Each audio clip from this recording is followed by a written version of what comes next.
Today I just want to talk about something that I kind of have been referring to as the affordable housing hoax of the First Ward.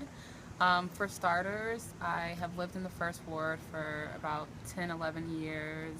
I'm an organizer, a mother of two beautiful children that go to Talcott.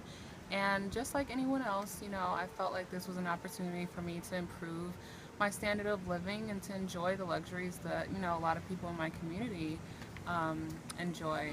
When the announcement of affordable housing came out, I was ecstatic. I loved everything that the alderman had to say about it, that he was committed to having more affordable units in his ward, that he was going to be committed to keeping the long-term residents and working families in our community while also attracting new residents and giving families an opportunity to progress economically and improve their standard of living. I loved all of that, and that's exactly what I wanted to do. So I began to apply for the units as soon as possible. As soon as they would come up, I put my application process in, I put my application in, got all my paperwork together, and I quickly started to realize that the requirements that they were asking were extremely unreasonable. And for example, the whole thing about having families remain in the ward, I felt like wasn't true because they didn't offer not one 3-bedroom.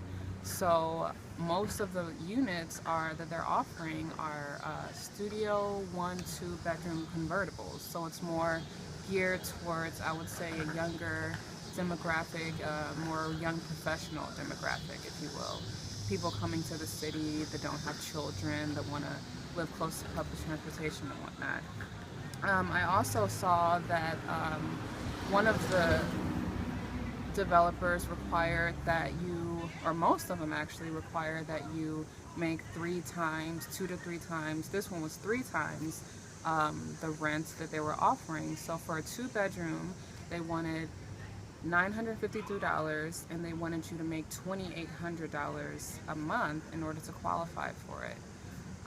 And they also wanted you to have a credit score of 650, which is really, really high, and someone with excellent credit, which, I think most of us, probably low income or not, probably don't have the best of credit. So I began to really realize that this was just a way for developers to come into our community under the pretense of helping poor people when they actually had no intention of addressing a lot of the issues that poor, low-income families are faced with. This is nothing.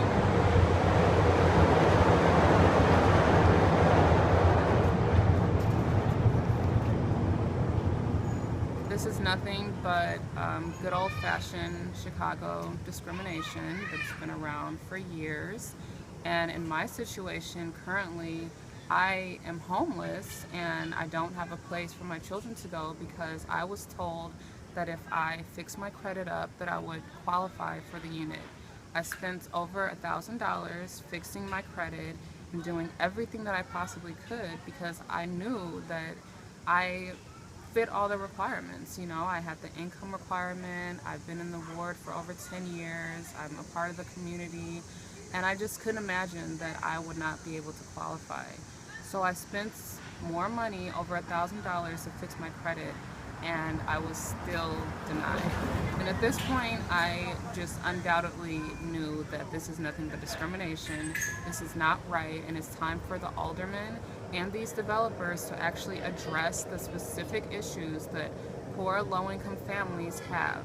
And none of the things that they're doing now is addressing that. So that's my story. Thank you.